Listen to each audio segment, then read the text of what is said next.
on a Roku, Fire Stick, Google TV, or Apple TV? Now you can watch 6ABC 24/7 with the 6ABC Philadelphia streaming app. For the big story on Action News, search 6ABC Philadelphia and start streaming today.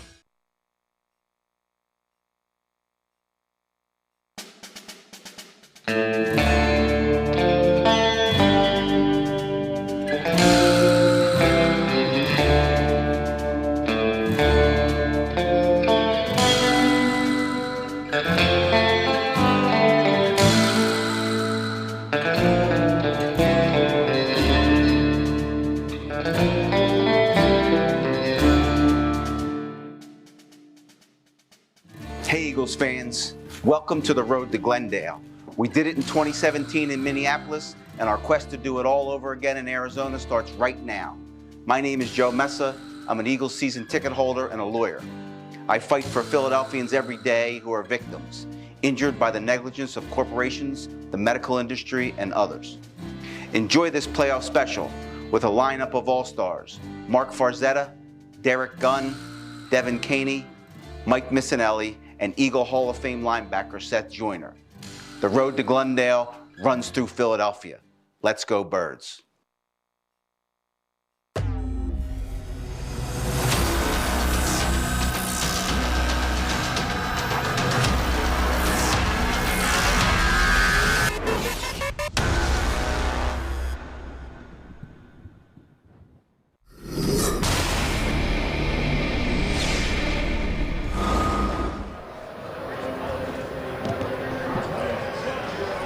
Welcome to the Gallery Bar, Book and Games here in Atlantic City at Ocean Casino Resort. My name is Marc Farzetta, along with Seth Joyner and Derek Gunn, ahead of Eagles-Giants divisional round of the playoffs. A 14-3 season culminates to this at this point after a first-round bye for the number one seeded Philadelphia Eagles. And gentlemen, the electricity here at Ocean Casino is nothing short of incredible. Leaving the Wells Fargo Center earlier today, where the Philadelphia Wings lacrosse team played, in front of a sold-out lower bowl with Eagles fans buying tickets to simply get into the parking lot and partake in a little box lacrosse as well. But whatever gets the job done to get the fans all rallied and ready to go for Eagles-Giants tonight. Fellas, I know they always say when you look at a game like this, it's hard to beat a team 3 times. But I say those first 2 games were very different than what we saw in the first go of it. So, Gunnar, let's start it off with people are talking about the most. We're talking about Lane Johnson and Jalen Hurts. What health-wise, how are they looking going into today's game? Well, first of all, Mark, let me say this. We've been coming here for now 18 weeks. This place is more jammed than at any other time that I've been here. You have a lot of Giants fans here. You have a lot of Eagles fans here. And you have a lot of fans here to see the UFC, the big UFC card tonight. With the mixture of Giants and Eagles fans, you may get your own UFC card right here at Ocean Casino tonight. Well, we're not rooting for that. But we're not rooting for that. But to specifically answer your question, first of all, in the general terms, both of them are good enough to go. Now, specifically, Jalen Hurts built up gradually on his throws. To the point by Thursday, we heard Devontae Smith said he's slinging the ball all over the place, which tells me he's making all the necessary throws that he has to make them. Is he making them without pain and discomfort? That's what we don't know, because this Eagles team is so well at guarding information like that. But if you're good enough to get out on that field, you're good enough to play. As for Lane Johnson, I've said it on many platforms, Lane Johnson is one of the toughest dudes you will ever meet in the National Football League. Now, we know he's going to have surgery at the conclusion of this season. We also know there's going to be some discomfort there. But Lane Johnson at 85% is better than any other option they have on their right side. If Lane has to come out of this game, that's not a good thing. But I'm betting my money. Oh, we're in a casino, by the way. I'm betting my money that Lane Johnson finishes what he starts tonight. Way to get that plug in there. You like that? That's very nice. You like that? Okay. Well, you know, right. you're an old pro right there. Yeah. Seth, when we spoke about these two teams, when we spoke about the Giants earlier in the year, and we spoke about the Cowboys, you asked a question of Gunnar and I saying, which of those teams do you respect the most? Which team are you putting the most attention to? And I said the Cowboys.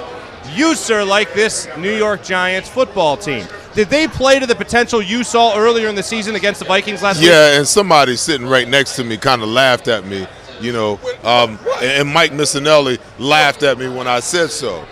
Listen, after that first game, when the Giants won their first game that they had of the season, and it came down to the last play of the game, and Brian Daboll called timeout, and he brought his whole team over.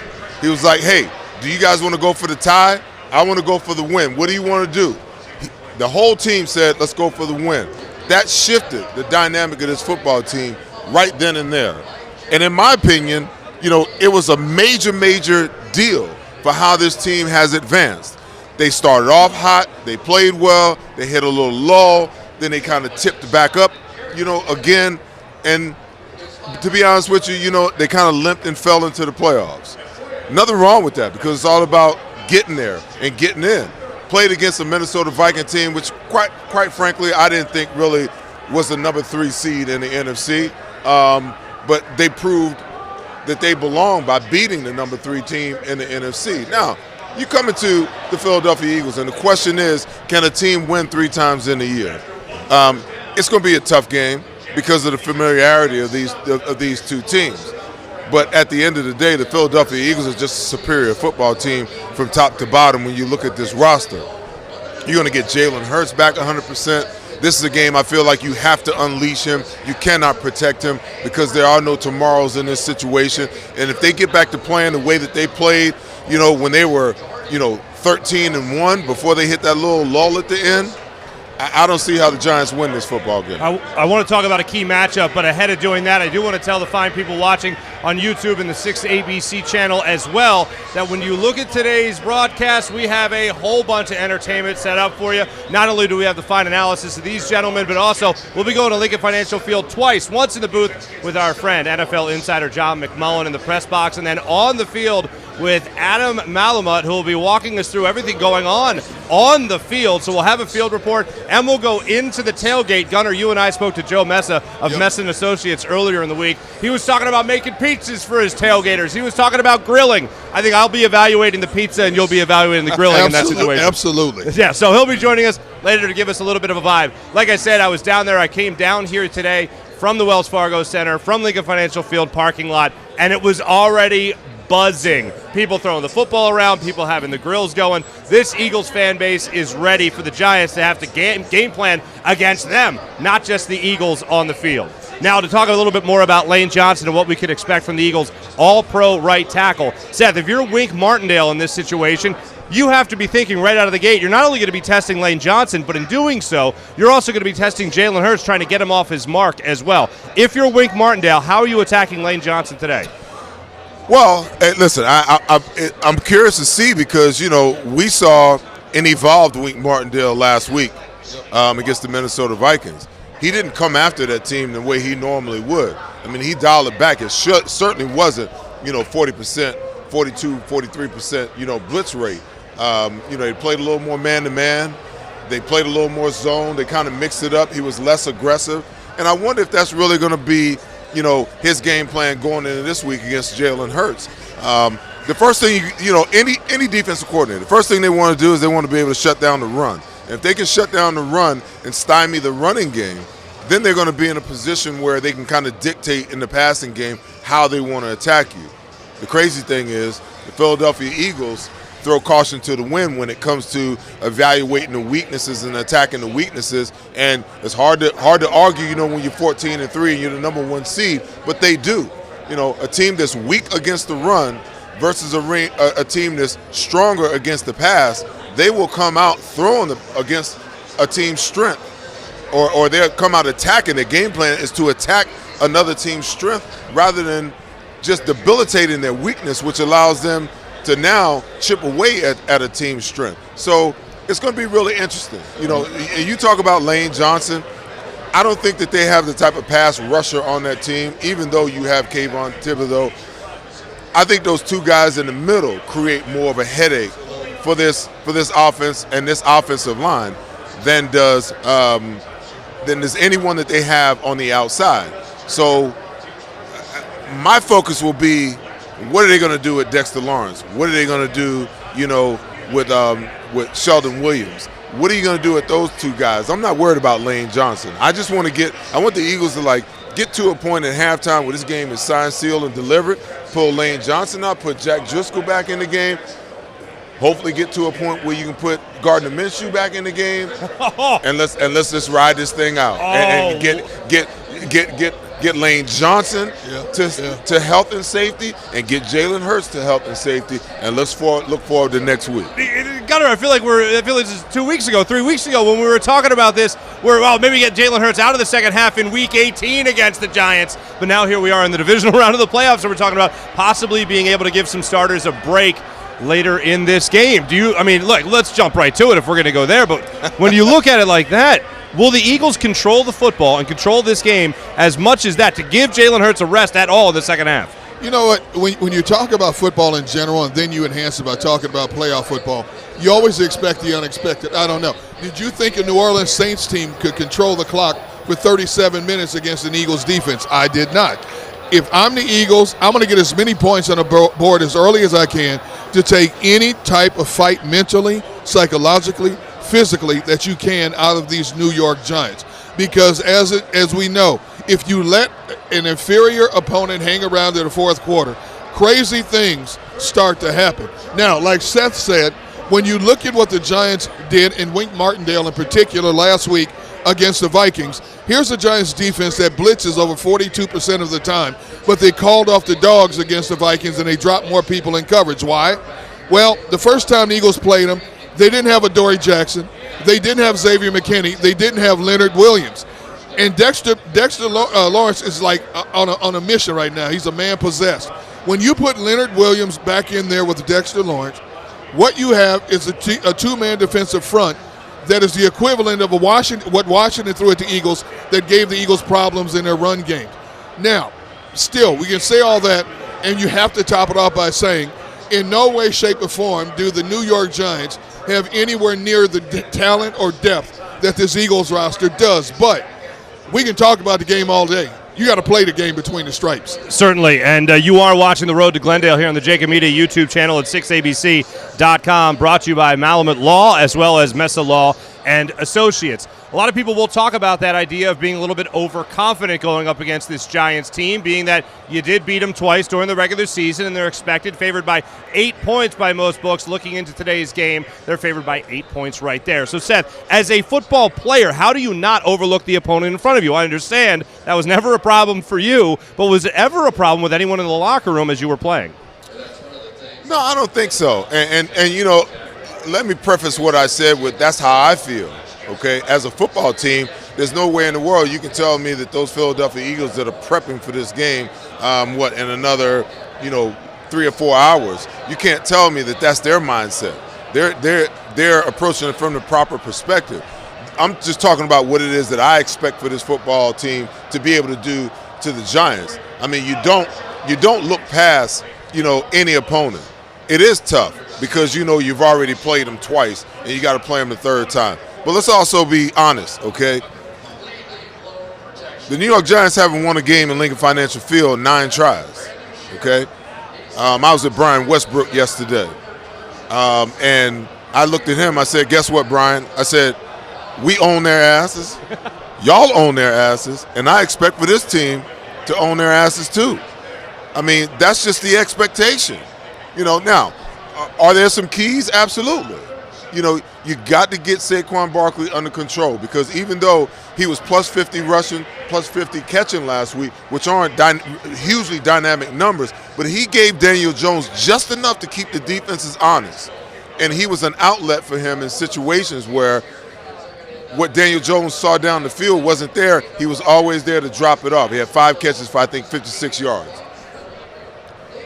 The next thing is you got to keep Daniel Jones in the pocket. The Eagles are notorious for this. This wild pass rush where you're just going hair on fire. Listen, the guy is a hell of an athlete, okay? And he struggles a lot more when you make him operate from the pocket than when you let him get outside of the pocket. He converted 7 first downs last week against Minnesota, rushing the football. He rushed for 70 yards on top of 300 yards passing. So when you look at those things, the Eagles have got to be very, very disciplined in how they pass rush him today. They know they can get to him. But you can't be reckless and you can't be selfish, in your pass rushing where you forget your responsibility and lane integrity and things like that that puts the whole team at risk, especially in times, you know, when the Eagles have got to go play some man-to-man. When they have to get man-to-man, they've got to be ultra disciplined in how they rush Daniel Jones. So last week when we saw Daniel Jones played one of the best games of his career, and obviously it mattered most in his first playoff game, and the Giants' first playoff game since 2016. Daniel Jones, of course, had 300-plus yards in throwing the football. Then he had 78 yards on the ground, actually led the team in rushing, despite the fact that Saquon Barkley had over 100 yards in total offense and 2 rushing touchdowns in that game. So by far, Daniel Jones turned out being the star of the show for the New York Giants offense. When it comes to containing him in this game, Gunner, how do you think a guy like Jonathan Gannon goes about trying to contain one of the best running backs in the game and one of the quarterbacks that's coming off his best game in his career? Well, like Seth said, it's all about gap discipline. You're so used to pursuing a quarterback at certain angles and just trying to get to him. You know, Daniel Jones is smart enough in this Brian Daboll offense to know if he can feel that pressure, all he has to do is step up and there will be a lane there. And that's when he's trouble, because you don't know if he's going to take off and run or if he's going to stay back behind that line of scrimmage and dump a pass off to his tight end, Bellinger, or to one of his wide receivers. You look at a Saquon Barkley. We know he's a phenomenal running back, well over 1,000 yards. Now, Seth talked about the dynamic of Saquon the runner. To me, Saquon the pass catcher is more dangerous. I'm more worried about Saquon catching the ball in open space and who's going to try to match up against him to try to negate him from doing that, more so than I am with him running the football. I believe this Eagles defensive front can more than do the job of keeping Saquon in the corral and not letting him bust one off like he did against Minnesota's porous defense.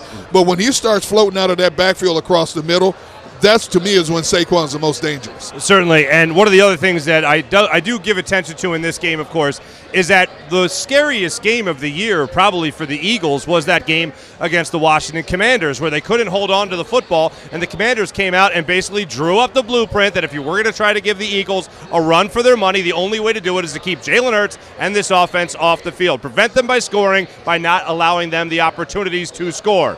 The Giants, with this running game, with the ability to extend plays like Daniel Jones can, the ability to scramble for first downs the way Daniel Jones can, and overall what Saquon Barkley brings to the field, will allow the Giants in a couple instances, I think, in this game to attempt to control the clock. So will that be a focus for the Giants in their game plan going up against the Eagles today, Seth? Well, listen, they know how explosive our offense is.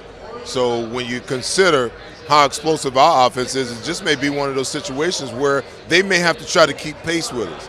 It's almost like, you know, when you watch the Kansas City Chiefs play. You know that they have the potential to score every single possession. And if they're scoring every single possession, that puts added pressure on you to score as well. Now, that might work early in the game, but if the Eagles' offense gets on track early and they score the first 2 or 3 possessions of the game, and the Eagles' defense forces them, to try to keep pace, then you're going to get into a situation where, they're going to be forced to open the offense up. They're going to be forced to just straight drop back with Daniel Jones. So they're not going to be able to control tempo, have ball control, and all those types of things. The game itself will kind of dictate that. There's always a situation where you want to do something, but the optics of the game and how the game actually unfolds is really what dictates and what you're able to do. And that's where great coaches come in. The coaches who have the ability to say, you know what, this is our game plan, but guess what, it ain't working. Like against the New Orleans Saints. We come out, pass. 3 and out, 3 and out, 3 and out, 3 and out. End of the half. 5 possessions, 2 first downs. Okay? See, to me, after the first 3 and out, I'm looking at what do we have to adjust, because we can't keep doing things the way we want to do them, or we can't keep living by this same game plan, and it's not working. And I get it. It's funny because B. West and I had this conversation yesterday. I asked him the same question, and he said, listen, man, sometimes when the game plan ain't working, all it takes is 1 or 2 guys on the offense not doing what it is that he's supposed to do. So in the coach's mind, it's like, if we just do our jobs, then guess what? The game plan will work. Yeah. But if it's not working at some point in time, you as a play caller, you have to make the adjustment. And that's what the Eagles want to force them to have to do, is not to allow them to execute their game plan, but for us to execute ours to perfection, or as close to perfection as we can, and force them to adjust to what we're doing. If fans, I think, are being real at this point in the season, with the regular season being wrapped up, Jalen Hurts does not look like the favorite to win the MVP. But I believe what he would take, and most Eagles players would take over somebody winning an MVP on the team, is a couple of playoff wins and obviously hoisting a Lombardi trophy and providing us with a fine parade down Broad Street. So looking into this game, Gunnar, when you talk about a guy like Jalen Hurts, for instance, and the maturation process we've watched throughout this season, what do you think is going through his mind right now in the Eagles locker room at Lincoln Financial Field ahead of what many are expecting and predicting and expecting to be his first playoff win? Make the plays that I'm asked to make, minimize the mistakes to generate more turnover for the opposition. Go down the field, do what I'm called to do. Let everybody know, especially early on, that Jalen Hurts is back. Running the RPOs, running the quarterback calls that they call, making the throws in the slot, finding this guy, A.J. Brown, time and time again, going deep when he gets the shot, to let everybody know that that shoulder's not going to be a problem in this game tonight. If he does that right out of the bat, that's a psychological win for this Eagles team. Right on that note, though, for a second, when we talk about his shoulder, we saw in that last game of the season against the Giants, he was kind of, I would say, timid, hesitant would probably be a better word for it, to run, and rightfully so. I think we were all rooting for him to slide if he ever looked like he was going to run. There were a couple of different situations where we saw him do just that. But as the game went on, in the second half, he would try to get that extra yard. He would try to run for that first down. He was feeling more confident as the game went on. Now we're a couple of weeks removed. We're a couple of practices removed. How confident do you think he will be in his body health-wise? Oh, I think he's had additional time to get ready for this. He's gone through every test you can possibly go through in practice. He's taken hits on in his practice. You know, they go through hitting drills and stuff like that. I think his mind is exactly where it needs to be. You go back to that Giants game, you also notice they called it very vanilla offense. And at times, how many times did he float outside the pocket, and you're thinking he's going to turn up and run the football, and if he couldn't find anybody open, basically he threw it out of bounds. You had the Eagles frontliners playing the JV squad for the Giants. The Eagles knew there was no way they were going to lose that game against the Giants backups, okay? I'm sure the coaching staff told him, don't take any unnecessary risk. Do what you have to do. Get down quicker than you normally get down. Throw it away. We just want this game to be important enough for us to secure that number one spot. Let's get you some more rest, some more treatment, and now focus on the task at hand. Seth, the last time we talked about Jalen Hurts' shoulder, you mentioned there's two different types of ways to get over injuries. One, the physical way, where, yes, you are healthy. The other is the mental way, trusting that you're healthy and you're not going to aggravate anything. Where do you think Jalen Hurts is today going into the game? I think he's 100%. I can't speak to how hurt he actually was, but when I hear him talk, he doesn't sound like he's as concerned as the coaching staff or the organization is. And I get that, because as a player, you know, if you're going to play, if you're going to get out there, then your mentality has to be, you know, I'm either somewhat 100% or I'm going to do whatever's necessary for me to get it done. I just don't think that, you know, he's the type of player. I think I agree with Derek that, you know, week 18, he was instructed to not take any hits whatsoever, okay? He was instructed to get what you could get and get down, and I want you to get down before the possibility of contact even comes. That's all fine and dandy, because there was an opportunity to play another game this weekend. But there is no other game next weekend if you don't win the game this weekend. So I think he's full go. I think you unleash him 100%. I don't think there's any hindrances to his game, and I don't think that even if the coaches put him out there and said, hey, do this, this, and this, I don't think that, because he's a competitor, and he knows that in order for this offense to work efficiently, in order for them to have success and win this football game tonight, that he's going to have to be the Jalen Hurts, you know, that he was the MVP leading candidate before he got injured. Please tell us, what can happen during a bye week? I understand it depends on the severity of the injury, but when you're talking about trying to get fresh, or you're talking about just trying to get over maybe that mental hurdle, what can happen during a full week off? Well, confidence can soar. I mean, you know, listen, an old coach used to tell me every single day we walk out on the field, he said, all right, what's the plan today? You know, you're getting better, you're getting worse. because nobody stays the same. Every single day, you're either getting better or you're getting worse. All right, so with a week off, we haven't heard anything about any setbacks, so he's got to be getting better. The shoulder's got to be getting stronger. The arm has got to be feeling better when he's throwing the ball. And in turn, what happens is your confidence begins to skyrocket. And he'll get to a point where he's like, man, I feel like my old self again.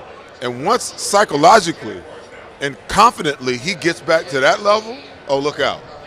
Look out. Now we got, like I said, the week 14, week 15, MVP leading candidate just running our offense and getting us where we need to go. I said earlier in the week when it was Gunnar, me, and Mike Missinelli that when it came to what were we expecting from Jalen Hurts in this game, I am expecting the MVP version of Jalen Hurts. If he could go out and play like that, even if it was hesitant, even if it was to be safe, I think we're going to get an even better version of Jalen Hurts today. And I think that better version is MVP. I had a couple of different interviews and conversations this week, and a lot of people are concerned with how the Eagles played, the last 3 or 4 games of the season. Just quickly, the Dallas Cowboys looked horrible and went into Tampa Bay and completely took them apart. Now, if the Dallas Cowboys can right their ship after looking as bad as they looked at the end of the year, and they weren't looking bad because of injuries, they were just playing bad. Certainly the Eagles, once they get Jalen Hurts back 100%, I expect for them to be flying high tonight in all phases of the game. I think Gunnar and I would both agree with you on that. We got the road to Glendale continuing here on the JAKIB Media YouTube channel, as well as 6abc.com, brought to you by Malamut Law and Mesa Law and Associates. When we return, we'll talk to our friend John McMullen from Lincoln Financial Field for his breakdown on Eagles-Giants when we return.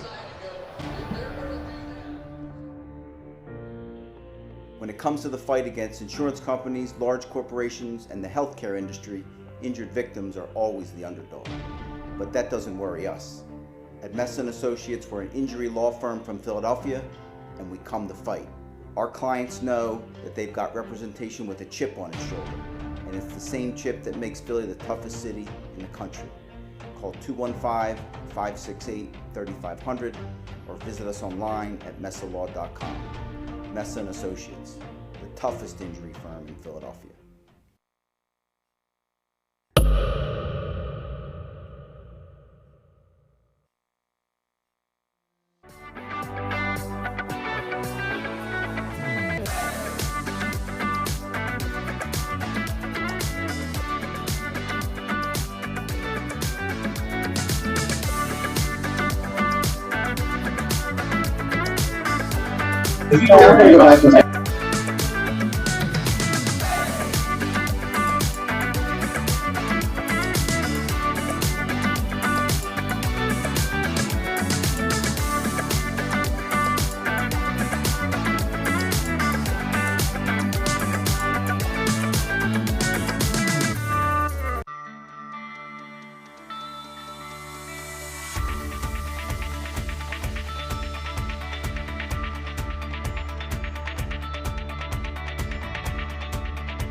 Hi, I'm Jim Muehlbronner, Managing Partner at Del Val Insurance Group.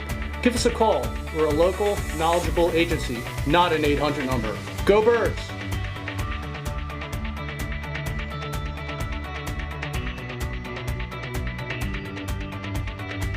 Weather forecasting is a team game. We rely on each other every day, updating the models and passing along new critical information. We have a team of 5 experienced meteorologists and a specialized weather producer, Paul. Say hi, Paul.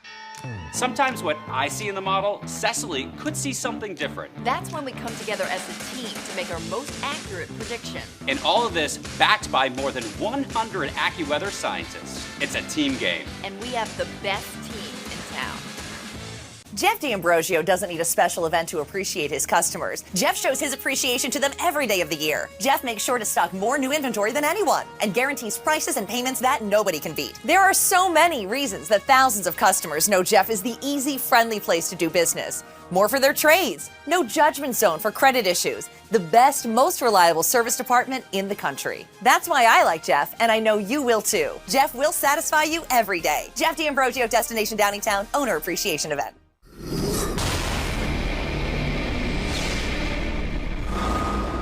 Welcome back to the JAKIB Media Pregame Show, The Road to Glendale, sponsored by our friends at Malamut Law and Mesa Law and Associates, and everyone here watching on 6abc.com as well. Let's head to Lincoln Financial Field, to the epicenter right now of fandom and excitement in Philadelphia, and let's talk to our man, John McMullen, who is at the link. Just, John, on the way in, just can you set the scene for us first and foremost? Tailgate scene, excitement for a primetime playoff game, and what many are expecting to be Jalen Hurts' first playoff win in his career. What's it like in South Philly right now? It's as crazy as you might imagine, Mark. Even the press box is packed to the gills. Not an open seat to be seen. The noise here is crazy. So obviously people have been tailgating. You know, some inventive fans buying wings tickets so they can get to the parking lot a little bit earlier. Hopefully they can make it past the second quarter. You gotta drink responsibly, Philadelphia. But yeah, everybody is psyched up for this football game. And you know, it's funny. I think the rivalry. We all talk about the rivalry of Eagles versus Giants.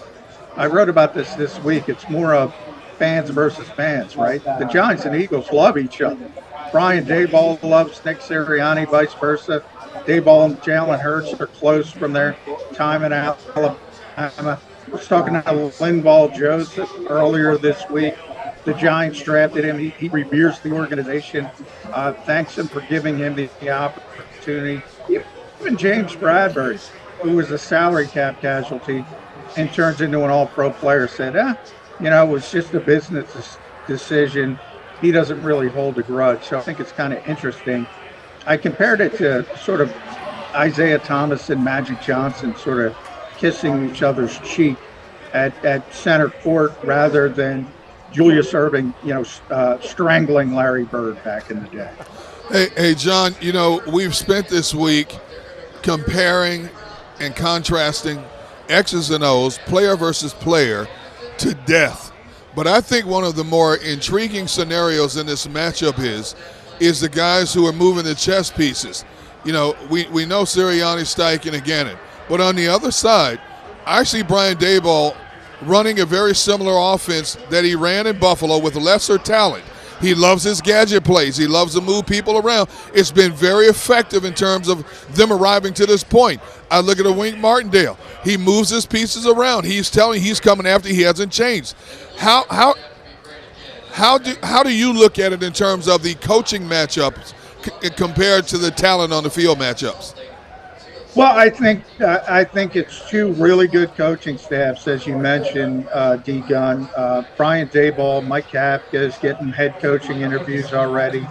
Wink Martindale, we saw last week, kind of completely changed his defense. Played, known for blitzing, played umbrella coverage against Justin Jefferson. It worked out, so you have to give him a lot of credit. Very good coaching staff. But, you know, I was talking to one of the Eagles coaches. You mentioned those trick plays. Giants ran Statue of Liberty last week. Yeah. And he said, you know, you run trick plays when you have to run trick plays. Right. The Eagles don't think they have to run trick plays because they have the better talent. They have the better personnel. I kind of agree with that mentality. Yep. You've got to try different things to make up, and I think you're going to see that from the Giants. The Giants know they're outmanned. Their coaching staff knows they're outmanned, so they're going to try some unique things to even the playing field. Sean, you know, last week, if you go back to that Minnesota game, you could just tell there was a massive difference in the way that Williams and Lawrence played in the middle of that defense last week. I mean, they just camped out, you know, at Kirk Cousins' feet, and Dalvin Cook just could not get going in that game last week. As the Eagles look at that, you know, I mean, how concerning is that? Because, you know, they weren't two-gapping. They weren't just playing a single gap. They were actually jumping gaps, slanting. They were doing a lot of different things. And Wink Martindale kind of stepped back from bringing as much pressure as he normally did, but you saw a lot of different line stunts, especially between those two guys in the middle. That disrupts your offense from the standpoint of your quarterback having to move off of his spot, but it also creates problems in the run game where you want to run. It completely takes away the cutback when they get in the backfield and cut off one half of the field. Yeah, I mean, Dexter Lawrence is a great player, all-pro player. He wrecked that game against Minnesota last week. And you mentioned Leonard Williams as well, tremendous player. But, Minnesota has a weak interior offensive line. So the Giants knew that going in. They knew they could take advantage of it. This week you have Jason Kelsey, all-pro for the 5th time, having one of his best seasons, healthy at this stage of the season, which is very, rare, to be honest. He's been banged up in years past. Then you have Landon Dickerson, who is, one of the strongest natural offensive guards in this league. So when you see Dexter Lawrence being able to bull rush, say Ezra Cleveland on that 4th down play where Kirk Cousins threw it underneath, he's not going to be able to do that, at least consistently, against the Eagles. And Isaac Seumalo, I mean, he's sort of the underreported, you think about this offensive line. Kelsey, is probably the most engaging offensive lineman in the NFL from, hosting his podcast, things like that. We all know Lane Johnson, Jordan Mailata, he's on The Masked Singer. All these guys talk. Even Landon. Isaac is that old school offensive lineman. He doesn't want to talk. He doesn't want to say anything. And he might be the most underrated player, certainly on the offensive side of the football for the Eagles. So you're talking bottom 5 offensive line Giants were facing last week, maybe the best offensive line they're facing this week. That's not to say Dexter Lawrence is going to make some plays, because he's a great player as well. Yeah. But he's not going to be able to wreck a game against this offensive line. Gotcha. John, I know you spoke about Jalen Hurts already as far as his health goes, but what do you feel like is a realistic expectation when it comes to the MVP candidate and what we can expect from him today in the game? Yeah, I mean, you're kind of seeing it. I don't know if you guys are watching Kansas City. I mean, it's different in the playoffs, right? And Patrick Mahomes has a high ankle sprain. He's out there trying to gut through it. Jalen Hurts is going to play. We knew that. Now, he wasn't on the injury report. I always caution people, that doesn't mean you're 100% because you're not on the injury report, and he's not 100%. But what I will say is the Eagles are going to use 100% of their offense. There's no more restrictions. The zone read mechanics are going to be back, and Jalen Hurts is going to play under that circumstance because they have to win this game. And, they're favorites. They're the better team. But the bottom line is you can't mess around in these situations. You can only play next week if you win this week. The Eagles understand that, and the shrink wrap is off Jalen Hurts. John, just real quick, a follow-up to that. Do you think that there will be any change in the Eagles' game plan, or do you think it will be business as usual, or any attempt to protect how many times Jalen Hurts runs in this game? Only if they're ahead by a significant margin in the second half. Yeah, then they'll use common sense and scale back and probably, stop the zone read stuff. But as far as from the start of this football game, the entire offense is on the table. Every part of it, and they will use everything they need to use. Hey, John, what did Jonathan Gannon say this week in terms of how you defend both Daniel Jones and Saquon Barkley? I know you're there every day. You get to listen to all the press conferences. I'm curious. I mean, obviously he's not going to tip his hand, but do you have a vague idea of what he's talking about in terms of how he's going to try to defend those guys? Yeah, now it's going to be an interesting game from this perspective, D-Gun. The fact that the Eagles' philosophy is, stop the explosive plays. Don't get beaten over the top. You don't really have to worry about that with the Giants. Their best receiver, Isaiah Hodgins, they picked up on waivers, mid-season. So this is not a team with A.J. Brown or Devontae Smith or Justin Jefferson last week the Giants played. They don't have that type of playmaker. So in theory, the Eagles don't have to worry as much about getting beat over the top, especially when you have Darius Slay, James Bradbury, Chauncey Gardner-Johnson's back healthy. You don't have Avonte Maddox. That hurts a little bit, but there's enough talent there. They could and probably should play more 5-man fronts to deal with that running attack, especially early in the game. Yep. So I expect to see a little bit more Linval Joseph, maybe a little bit more Jordan Davis than we typically see. So, John, listen, when you get into the playoffs, one of the things that equalizes a game that a team should win faster than anything else is turnovers. The Eagles led the NFL for the majority of this season. At one point, they got all the way up to plus 13, I believe. Since then, they've fallen, and they're now third. I think San Francisco's plus 13, the Dallas Cowboys are plus 9, and the Philadelphia Eagles are plus 8. Over the last 4 games, they've turned the ball over 8 times. Any significant conversation out of the Eagles camp this week about the importance of protecting the football and not turning the ball over? Because, listen, I just believe, in my heart, I believe that the Eagles are a superior football team. But the one thing that can flip the scales is if the Eagles mess around and start turning the ball over with 2 or 3 turnovers in this game, it can change everything. Yeah, I think really the demarcation line to what you were talking about, Seth, was the Washington game, right, where they turned it over 4 times. And that was the only game they lost this season when Jalen Hurts played. So from that perspective, I mean, that's what the Giants want to do, what Washington did in that game. And what did Washington do? They controlled the clock. They were able to have the huge time of possession advantage, and they were able to win the turnover battle. So the Eagles have been very conscious of the fact that they have been turning it over too much. They haven't been generating as much as well, so it's kind of flipped. They were at plus 15. They topped out. The second half of the season, that was one of the things that they impressed greatly in the self-scout week during the bye before they knew who they were going to play.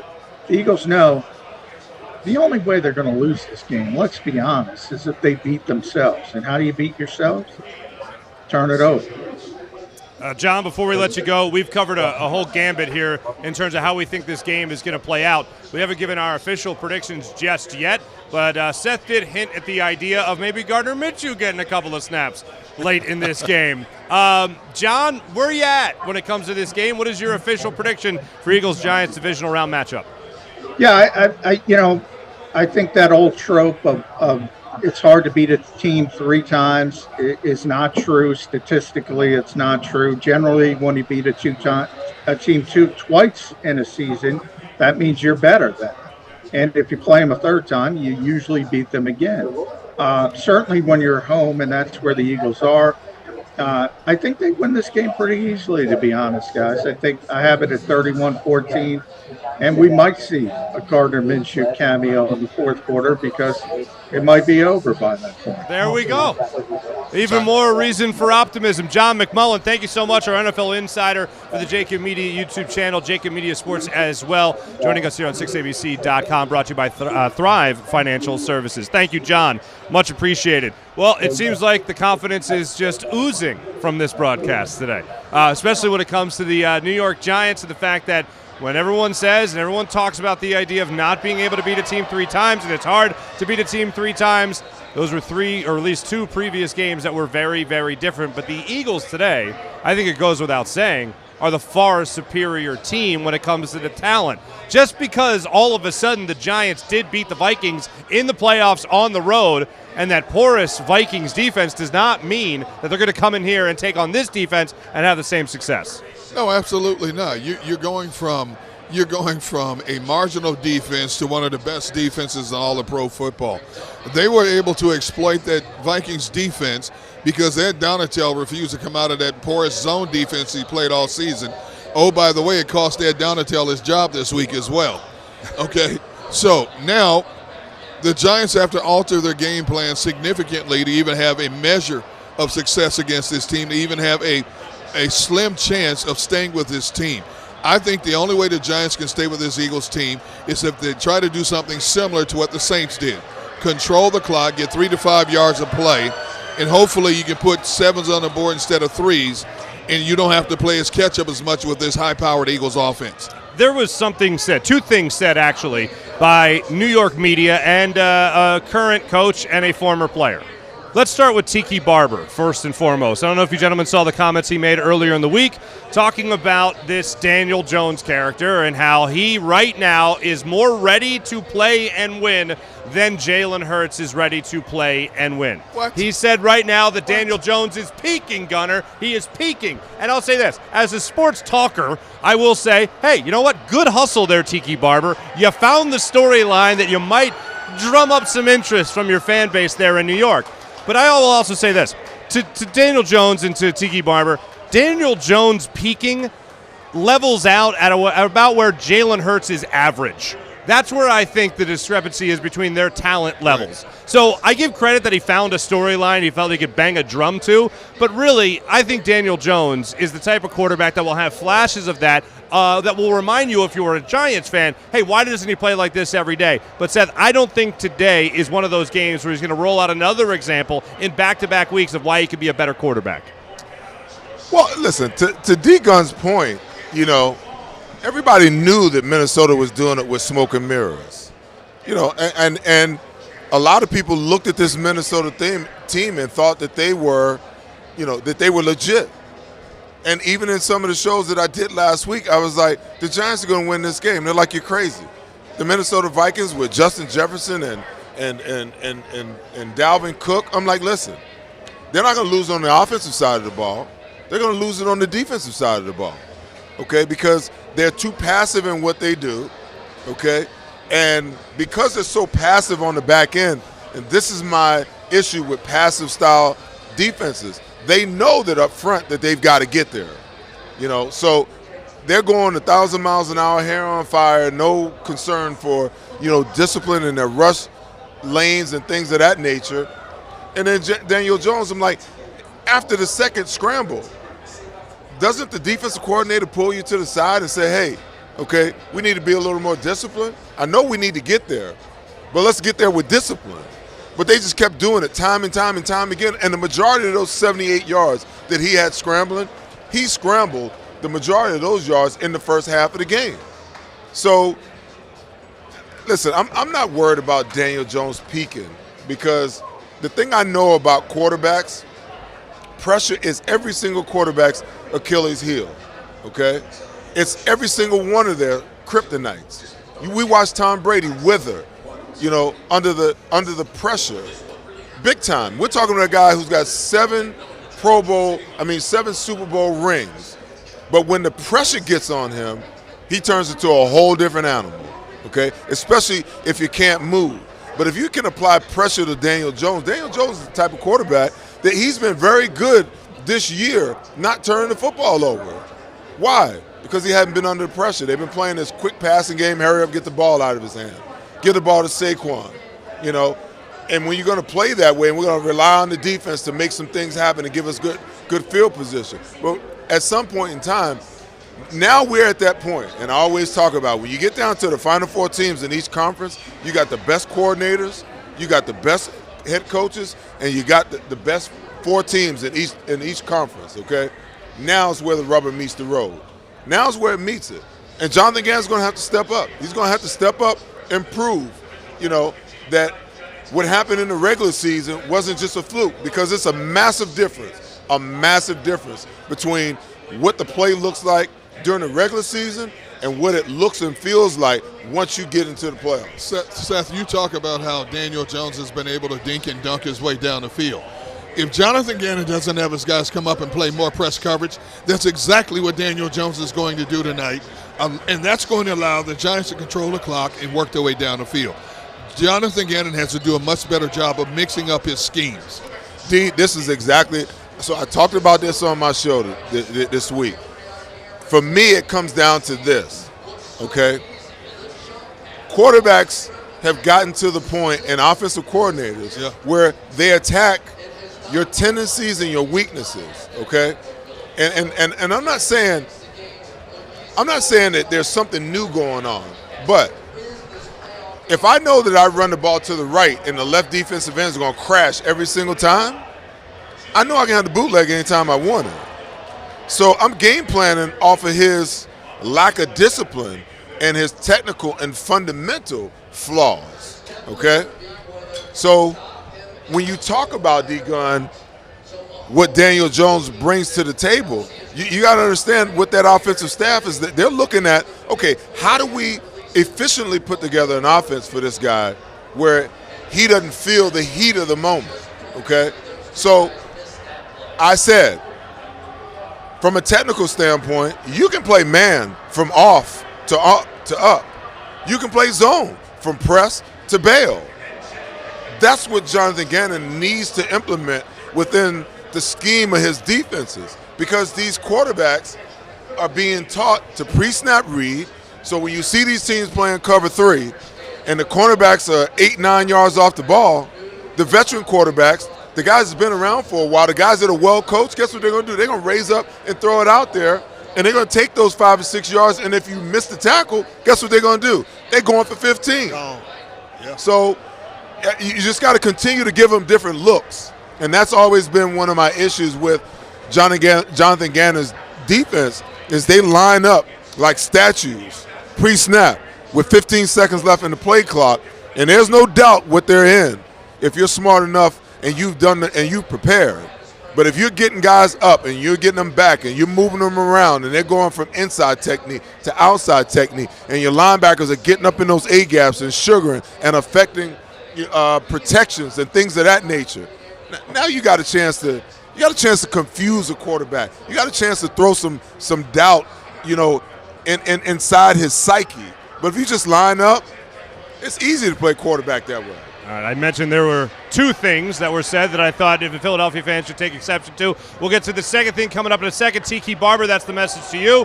And then what Wink Martindale had to say earlier in the week. We got a jam-packed show the rest of the way here on the road to Glendale. We're going to be going into the Eagles tailgate scene with our friend Joe Messa, and Alan Malamut will be taking us on the field at Lincoln Financial Field to set the field there. We'll be back in a moment here on the JAKIB Media pregame show, Road to Glendale.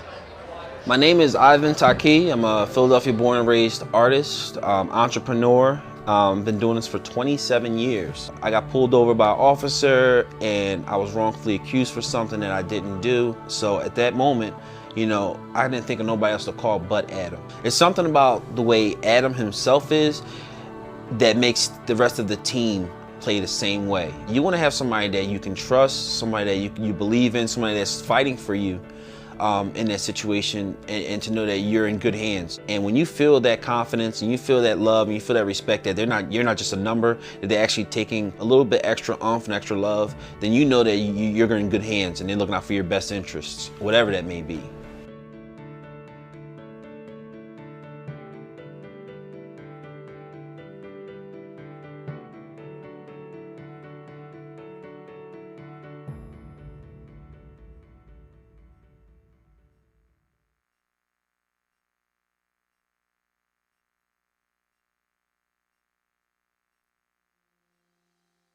Go for the beers, go for the cheers, go for the hit and the hits, go for the scene, go for the screens, go for the gallery, go for the win, go to Ocean. Plan your day with confidence. Keep the umbrellas on hand. With Action News and AccuWeather. Numerous tornadoes. Your go-to team when severe weather strikes. The water is still rising. Keeping you prepared wherever you watch. Action News and AccuWeather, the team you trust. Since 1977, it's always been about you, the community, at Rafferty Subaru. And through the Subaru Love Promise, we prove we care by supporting charities like So Good Now. So Good Now helps kids in under-resourced areas by connecting them with student athletes to serve as mentors. We remove barriers so athletes can help youth in the corners of our communities where light and love are needed most. When you choose Rafferty Subaru, you help organizations like So Good Now. It's all about you at Rafferty Subaru. Celebrating the life of your loved one is what we do at Life Celebrations by Givenish. My son Kellen was a lively, vivacious, and sassy child. At the age of 4.5, he was diagnosed with a brain tumor, and he had a very short battle of only 10 months before he lost his life. Life Celebrations by Givnish, customizing services as unique as the individual.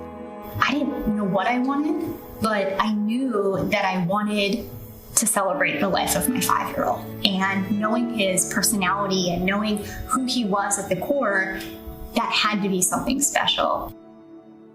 Turning tragedy into a celebration of life, no matter how hard, is what we do at Life Celebrations by Givnish. Life Celebrations by Givnish, customizing services as unique as the individual. Post-game show with Seth Joyner. I knew that they had a running game. Derek Gunn. He has put in the effort. Devin Caney. Had we not won the Super Bowl, what would we be saying? And Mike Missinelli. Well, you know who Philly is. Post-game, now streaming on the 6ABC family of apps.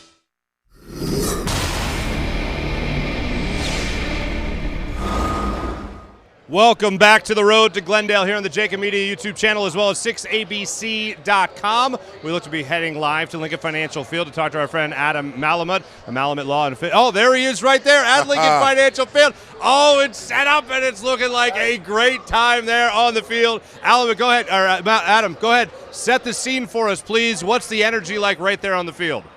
Hey, Seth, Mark, Derek, it's great seeing you guys. It's outrageous. Look, we've got Philadelphia's best fans in the house. Come on, it doesn't get any better than this. Look at this. Saturday night. City of Philadelphia, baby. Back open up Cannon Whoop Man. Listen, we got the best fans in the world, and Seth, as you know from playing here, they can be rough at sometimes, but they're absolutely the 12th man on the field. Now, let me ask you this just real quick. When you look at this setup here for the Eagles, now you were out there, maybe a little warm-ups, right? Maybe the guys are trying to get a little back into shape after the week off. They work the kinks out a little bit. What'd you notice during warm-ups? So AJ was running the field. I mean, he was running it like an Olympic sprinter. He came out fast, started hitting laps around the field. Devontae Smith's warming up. Our guys are ready to go. I have not seen Jalen Hurts yet. I imagine that he's still warming up in the back. I haven't seen Lane Johnson yet, but the rest of the team is out here pumped. Hey, Adam, what is the parking lot atmosphere like? I know you had to walk around the parking lot before you got in the stadium. So it's interesting. I've never seen the parking lots this packed. I've been a season ticket holder and suite holder down here for many years. The number of people that are just down here hanging out and tailgating, who probably aren't even coming to the game, is more than I've ever seen. Philadelphia fans are pumped. They know that each week is our Super Bowl right now. Hey, Adam, you know that we got the best fans in the world, anywhere. What has it been like as you've been walking around? I know that, John, earlier we had him on. He was talking about Philadelphia drinking responsible. A 8:15 game, a playoff game on a Saturday night. Take us into what in the world the atmosphere is like at the Link, because I know, and I saw somewhere where they kind of finagled a way to get into the parking lot like 4 hours before the parking lot even opened. Seth, you know I'm a trial lawyer. My job's to protect people's bad habits and identity. Yeah, I mean, what kind of guy would I be if I gave up, it's almost like Las Vegas rules. What happens if the Link stays at the Link? Listen, people are partying. I'm sure that there will be some people that will be irresponsible, but, that's in any stadium. Well, our fans are passionate. They're much kinder than people outside of Philadelphia give them credit for, and they're pumped for this game. Listen, we just don't want the legend of Philly to grow any more than it's already grown in perpetuity. So give me your keys to the game, Adam.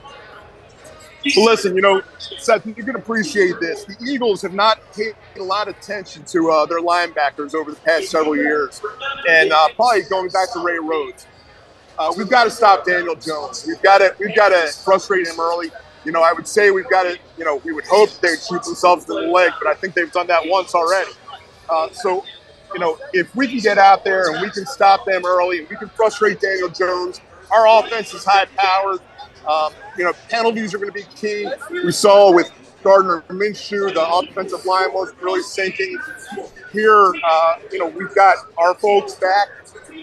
Jordan Mailata is an absolute beast. If I was scripting the game plan, I'd run Miles Sanders behind that guy. I mean, you can run anything behind that guy, and they're not. Let our offensive linemen go to work and start beating down the defensive lines. Adam, I have to ask you this question because I'm going to direct this subject after we talk to you here about the Philadelphia Eagles fans. You guys were lied to this week. Lied to by Wink Martindale. I don't know if you heard what he had to say about Boston Scott. He was asked about Boston Scott and his success against the Giants defense, including against Wink Martindale back in week 17 it was. Last week of the season now, week 18. When you think about Boston Scott, he's got 7 career touchdowns against this team. What do you think about him not being a Giants killer like Wink Martindale denied earlier in the week?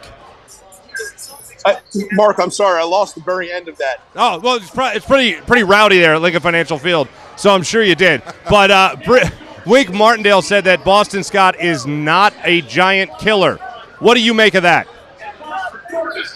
Listen, I wouldn't underestimate any of these guys. This team has a level of energy that I quite frankly, I haven't seen since the 2017 playoff run, the Super Bowl 52 playoff run. Boston Scott is an energetic guy.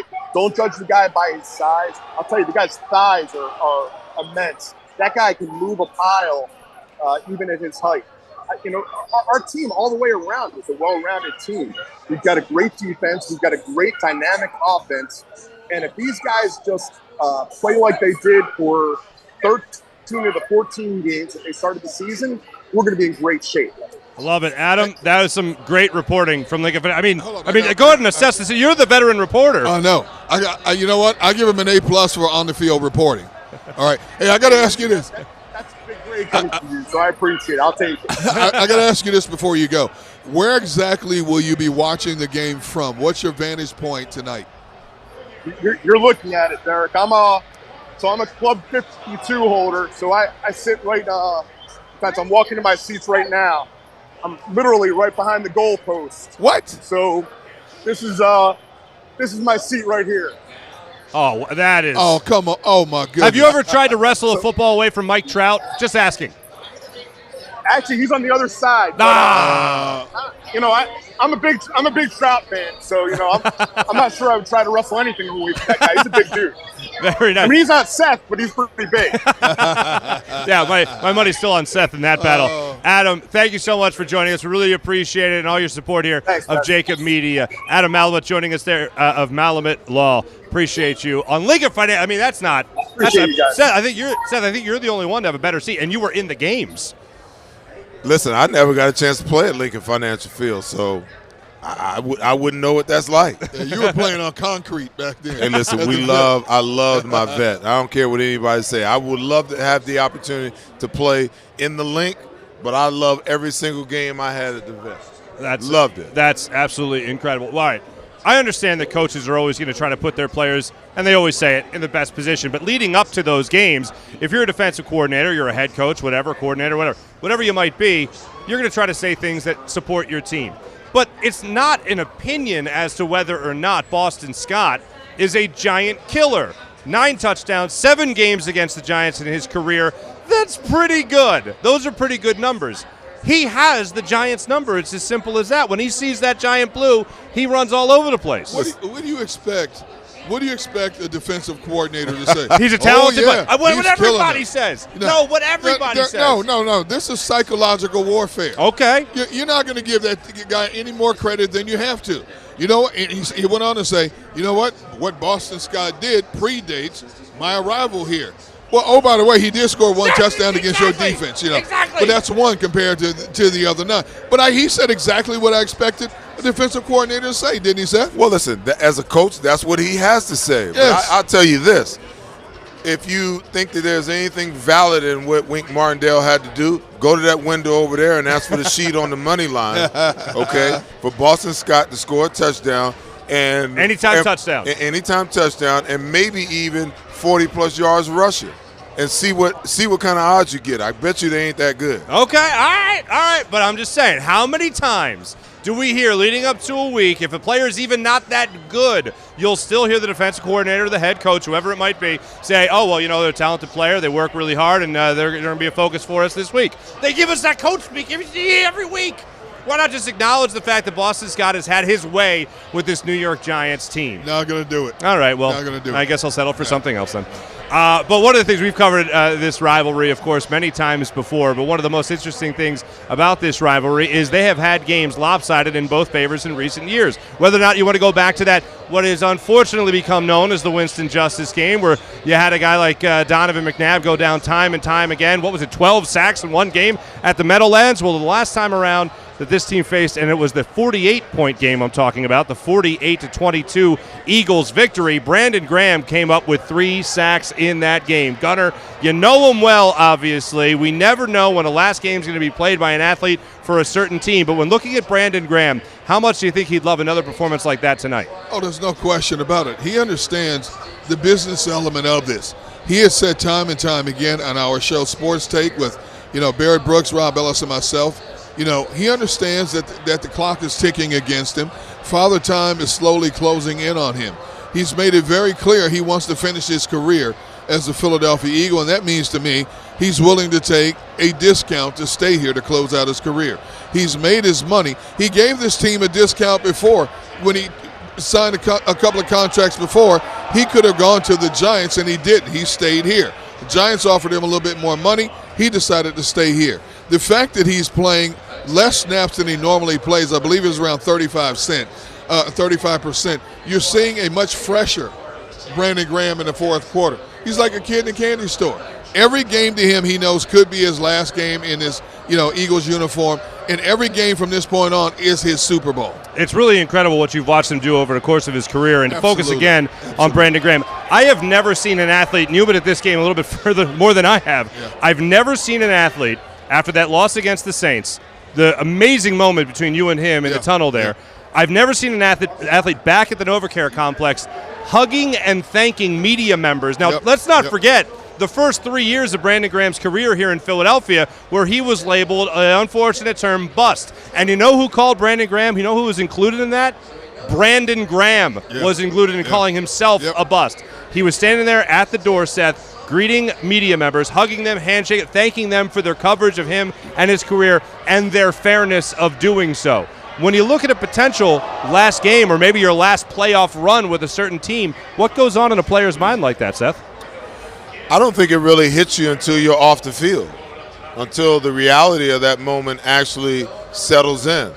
Listen, I think that, when you think about Brandon Graham and all he went through and all he's overcome, you got to be happy for the guy because he was under tremendous pressure, and under normal circumstances, any normal guy might have folded under that pressure, of everyone talking about him being a bust. But Brandon just kept working, kept doing and kept getting better and, turned things around.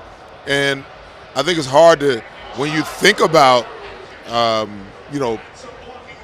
players that played in Philadelphia and what they'll mean down the road, it'll be hard for very many other players to supersede Brandon Graham, especially when you consider, the Super Bowl and what big of a play he made during the Super Bowl and things of that nature, and how sometimes you get a little bitter about things.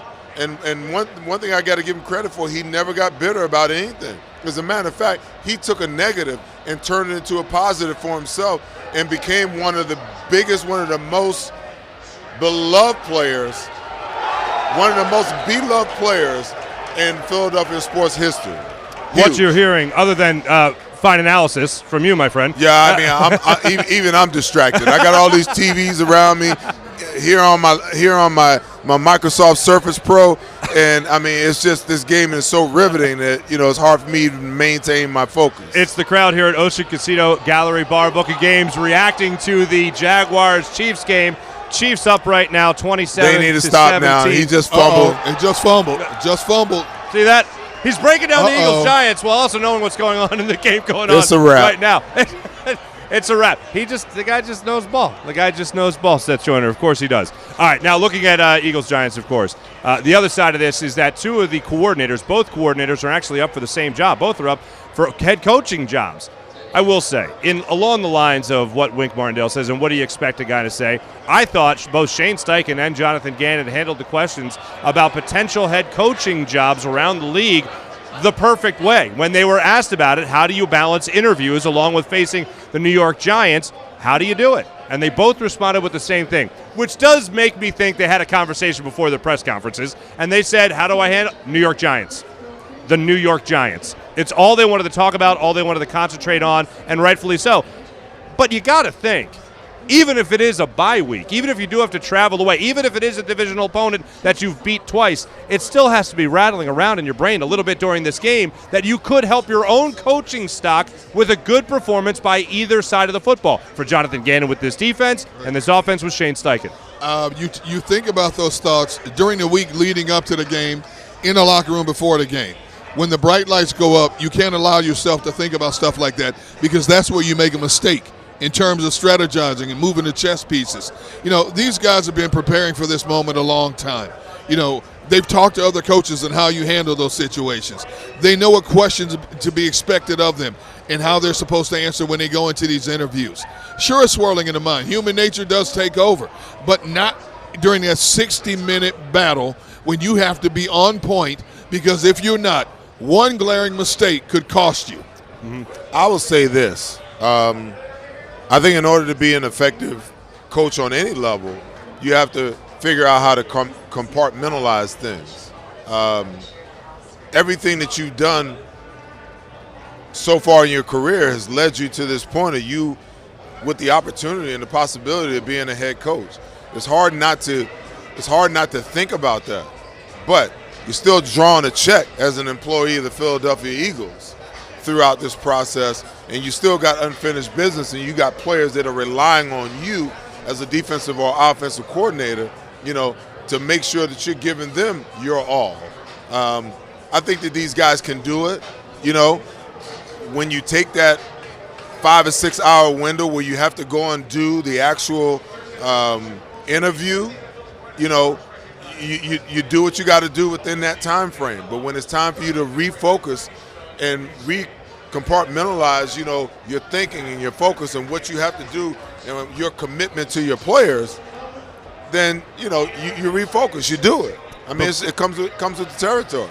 Before we hit this break, I do want to let people know that when we look at the inactives that did come out a little while ago, Avonte Maddox inactive, Anthony Harris inactive, of course, Trey Sermon again inactive, but up and ready to go. We'll see how much he's ready to go, how close to 100% Lane Johnson is active today as expected. When we return, we're going to check back in with the electricity there at Lincoln Financial Field at the tailgate scene with our friend Joe Messa, who's got, wow, he really pulls out all the stops. We'll be back in a minute here with the JAKIB Media Pregame Show as well as the road to Glendale.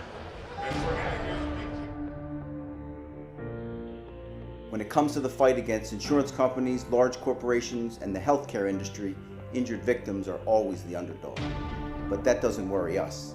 At Messa & Associates, we're an injury law firm from Philadelphia, and we come to fight. Our clients know that they've got representation with a chip on its shoulder, and it's the same chip that makes Philly the toughest city in the country.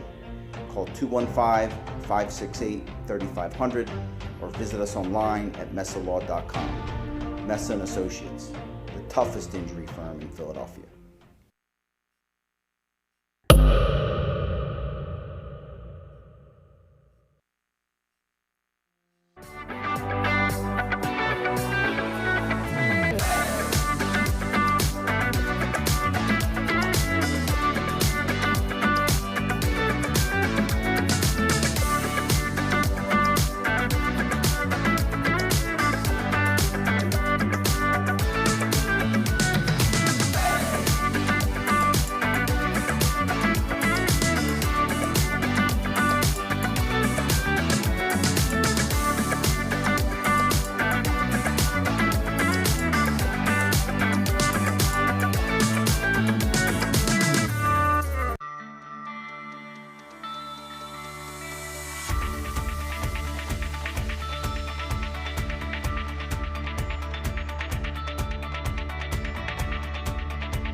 Hi, I'm Jim Muehlbronner, Managing Partner at Del Val Insurance Group. Give us a call. We're a local, knowledgeable agency, not an 800 number. Go Birds!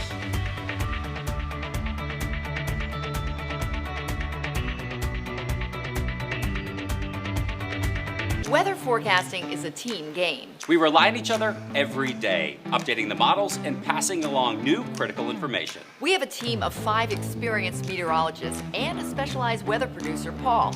Say hi, Paul. Sometimes what I see in the model, Cecily could see something different. That's when we come together as a team to make our most accurate prediction. And all of this backed by more than 100 AccuWeather scientists. It's a team game. And we have the best team in town. Jeff D'Ambrosio doesn't need a special event to appreciate his customers. Jeff shows his appreciation to them every day of the year. Jeff makes sure to stock more new inventory than anyone and guarantees prices and payments that nobody can beat. There are so many reasons that thousands of customers know Jeff is the easy, friendly place to do business. More for their trades, no judgment zone for credit issues, the best, most reliable service department in the country. That's why I like Jeff, and I know you will too. Jeff will satisfy you every day. Jeff D'Ambrosio, Destination Downingtown, Owner Appreciation Event.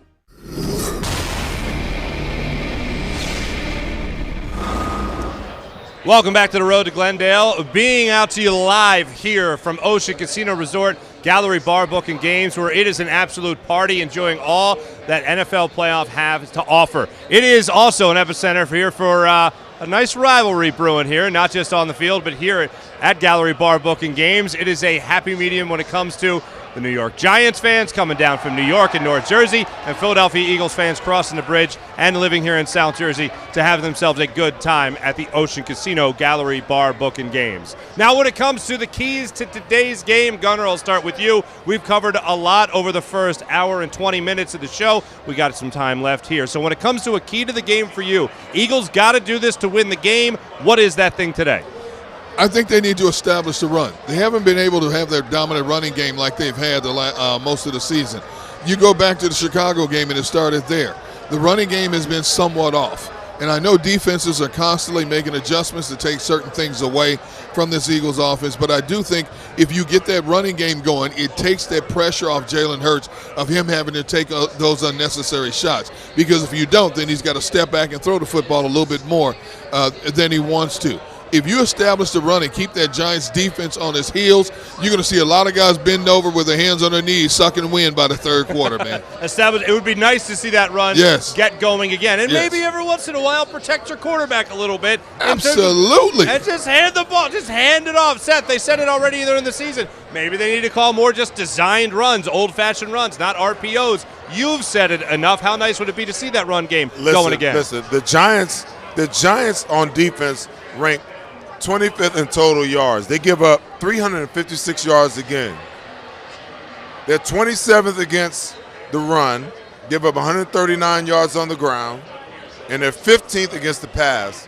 They give up 217 yards per game. That right there tells you what the mode of operation should be. So when you talk about keys to the game, I just feel like the Eagles, I think the running game becomes more of an issue in the playoffs than it does during the regular season. The regular season is really about how you position yourself in the tournament. But once you get to the last 4 games, once you get to the divisional rounds, I feel like, again, you're playing against, the best 4 teams in each conference against the best staffs in those respective conferences. And I feel like the running game becomes more of an element that helps determine wins and losses. So I think the Eagles need to control the line of scrimmage with the running game. That includes Jalen Hurts, because the threat of him running the ball, in my opinion, is what opens up a lot of the ability to run the football, for this offense. On the defensive side, for the Giants, I get what John said, that, you're playing against, one of the worst offensive lines opposed to one of the better offensive lines in the Philadelphia Eagles. But I still believe that, Lawrence and Williams are going to play a big role in this game. Absolutely. If you don't get those guys under control, the way that they can wreck plays, by jumping gaps and getting in the backfield, and disrupting the timing of routes and disrupting the how running plays develop, because in every running play there's a front side and there's a back side. The front side, you can get 4 or 5 on the front side, but the home run is out the back side. But when you cut the back side off and there's no cutback, now, your running back gets to the point where it's like he's not even looking back there anymore. And then lastly, there's nothing that can screw a football game up worse than turnovers. And I get it. Jalen Hurts hasn't been a turnover machine this year. But the one game where they really had problems was the Washington game. And over the last 4 games of the season, like I said earlier, they've turned the ball over 9 times. I mean, you do the math. That's 2 turnovers a game on average. And 2 turnovers tonight can be a massive difference in this game, because I think as familiar as these 2 teams are, that, my wish and everyone's wish for a blowout, I don't think it's going to happen. I think it's going to be a lot closer than what everybody thinks it's going to be. I hope I'm wrong, but I just feel that that's how it's going to play out. And I'll give you my predictions when you ask for it. You've hinted at it in 2 separate games. I know we're all chomping at the bit because I think we're all confident the Eagles are going to win this game. No, they're going to win. They're going to win it. But, name me a game this year where the Eagles have come out and just jumped on the team early and give us absolutely no doubt that the W was in the bag. It's been interesting all season long, even though they've won 14 of their 17 games. That's, to be lauded and celebrated and so on and so forth. But if they were so prolific in every realm, I probably wouldn't feel that way. And a lot of it has to do with the fact that the Eagles aren't a step on your neck type of coaching staff. Like, if the offense has got 30 points on the board, they don't try to put 50 on. They call the dogs off. And they do the same thing on the defensive side. That's why there's been so many games this year where they look like they were about to run away with it. It's almost like they're afraid to implement the 10-run rule on their opponents. I'm like, blow the damn scoreboard up. If you don't want us to score, stop us. If you don't want us beating the hell out of your quarterback, stop throwing it every down and run it. But that's just not the way that they operate. And because that's not how they operate, I think that, until they adjust that mentality, we're going to see games where they jump out and teams are going to come back, get back into it. I only want to throw about 20 seconds at this because we got to get to our predictions, obviously, here. But as far as Lane Johnson goes, the goal is not just to have him back for this game. The goal is to have him for the entire playoff run. So how do they go about this as far as, I guess, helping Lane, for lack of a better term? Do they just let him out there, see how he does? Are they always going to have Dallas Goedert on his side or Jack Stahl on his side? Are they always going to have help with him? How do you operate this? Listen, they didn't give Jack Stahl any help. You really think they're going to give a 75%? Jack Driscoll. Jack Driscoll. Right. You think they're going to give Lane Johnson any kind of help? No. Listen, they are going to monitor the situation. They're going to monitor the situation and ask him after the first couple of pass plays, okay, how you feeling? What do you think? Right. Okay? Gunnar, you there too? I agree. Lane Johnson is going to play Lane Johnson's game. And as much as Lane wants to be out there, he's going to be true to himself. If he can't go, think about it. He's had to bow out of 2 games this year because of this thing. The one game he injured it, and, of course, the next game where he re-aggravated it. Now, as much as he might want to stay in this game and play from start to finish, he's smart enough to realize he could put this team in jeopardy if he stays out there and he's really suffering with this thing. So that means Jack Driscoll is your replacement if that happens. Hopefully, like I said earlier in the show, that does not happen. I think the perfect word, Seth, is monitor. They're going to monitor the situation when it comes to Lane Johnson. Absolutely. All right, it is that time. Our official predictions for Eagles-Giants, divisional round of the playoffs. Eagles #1 seed taking on a division rival, as we all know, in the Giants, trying to beat them 3 times in 1 year. I think they'll do it tonight. I'll take the first dibs here today, fellas. But, Seth, you said it earlier, and I'm along the same lines as you. When it comes to this game tonight, the Giants are healthier than they've ever been. The Giants are playing better than they have played really throughout the course of the year. Daniel Jones is more confident than he has ever been. And, yes, as I said earlier, they do have the potential here to do exactly what the Washington Commanders did in terms of milking the clock and keeping the Eagles' offense off the field. But with all that being said, the Philadelphia Eagles will win this game because what matters most is talent. And the Eagles still have an MVP candidate quarterback in Jalen Hurts, who I believe will be as close to 100% as we have seen him in quite some time. Eagles win this game 30-24. Who wants dibs next? Okay. The Eagles are going to do what the Eagles are going to do. They're not a team that runs a lot of trick plays, a lot of gadget plays. They basically line up with the talent they have on both sides of the football and tells you either beat us or stop us. And very few opponents have been able to do that. On the other side of the ball, we've talked about it on this show, they understand the limitations they have in their personnel. But you're talking about a Brian Daboll offense that has a good sprinkling in of these gadget plays. You're talking about a Wink Martindale defense, who's one of the most respected defensive coordinators in the game. He always likes that element of surprise. The surprise is that we're waiting to find out, is he coming after Jalen Hurts, or is he going to do what he did against the Vikings and Kirk Cousins in that offense? Let his four-man front try to control that line of scrimmage and drop 7 guys back into coverage when he needs to. I don't care what Martindale does. I don't care what Daboll does. It's still not going to be good enough to beat these Eagles. I think it's going to be a little bit closer, 27-17. 27, so they cover with the 8-point spread right there. Seth, what do you have? The familiarity of these two teams is a big deal. The pressure of playoff football is a big deal. The Giants have got a little bit of confidence coming off of a win last week. That doesn't mean that the Eagles are any less confident.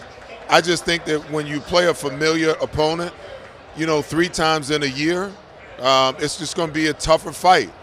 And understanding that, Jonathan Gannon is not overtly aggressive, then you know that what's going to happen is, Daniel Jones is going to make a couple of plays.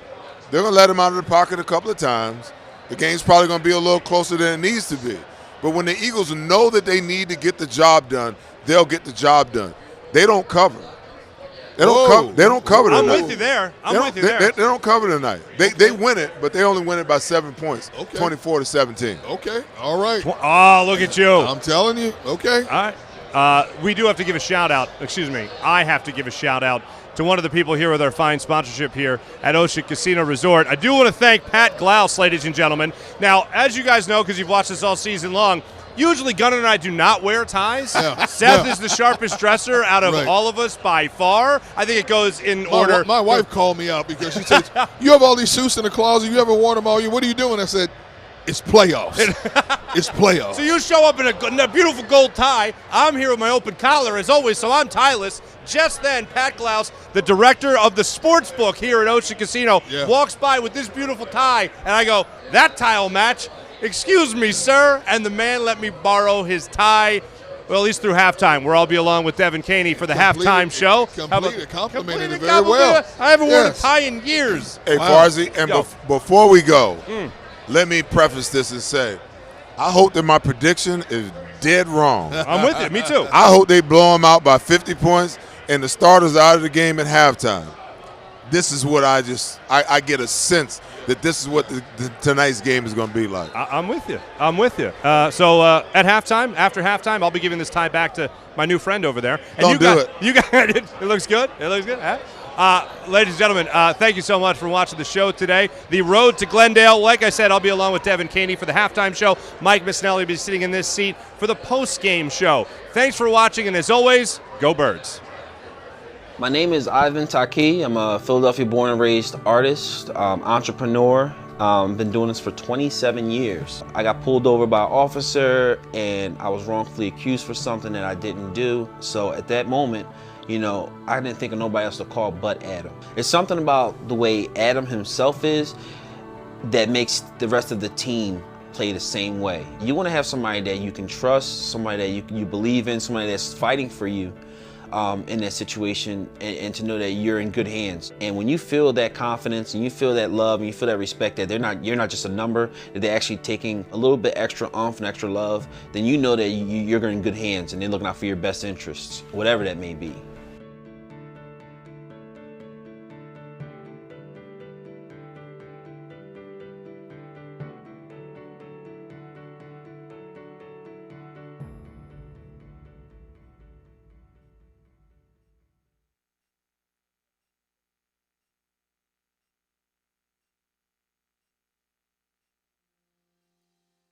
Go for the beers. Go for the cheers. Go for the hit and the hits. Go for the scene. Go for the screens. Go for the gallery. Go for the win. Go to Ocean. Plan your day with confidence. Keep the umbrellas on hand. With Action News and AccuWeather. Numerous tornadoes. Your go-to team when severe weather strikes. The water is still rising. Keeping you prepared wherever you watch. Action News and AccuWeather, the team you trust. Since 1977, it's always been about you, the community, at Rafferty Subaru. And through the Subaru Love Promise, we prove we care by supporting charities like So Good Now. So Good Now helps kids in under-resourced areas by connecting them with student athletes to serve as mentors. We remove barriers so athletes can help youth in the corners of our communities where light and love are needed most. When you choose Rafferty Subaru, you help organizations like So Good Now. It's all about you at Rafferty Subaru. Celebrating the life of your loved one is what we do at Life Celebrations by Givenish. My son Kellen was a lively, vivacious, and sassy child. At the age of 4.5, he was diagnosed with a brain tumor, and he had a very short battle of only 10 months before he lost his life. Life Celebrations by Givenish, customizing services as unique as the individual. I didn't know what I wanted, but I knew that I wanted to celebrate the life of my 5-year-old. And knowing his personality and knowing who he was at the core, that had to be something special. Turning tragedy into a celebration of life, no matter how hard, is what we do at Life Celebrations by Givenish. Life Celebrations by Givenish, customizing services as unique as the individual. Post-game show with Seth Joyner. I knew that they had a running game. Derek Gunn. He has put in the effort. Devin Caney. Had we not won the Super Bowl, what would we be saying? And Mike Missinelli. Well, you know who Philly is. Post-game, now streaming on the 6ABC family of apps.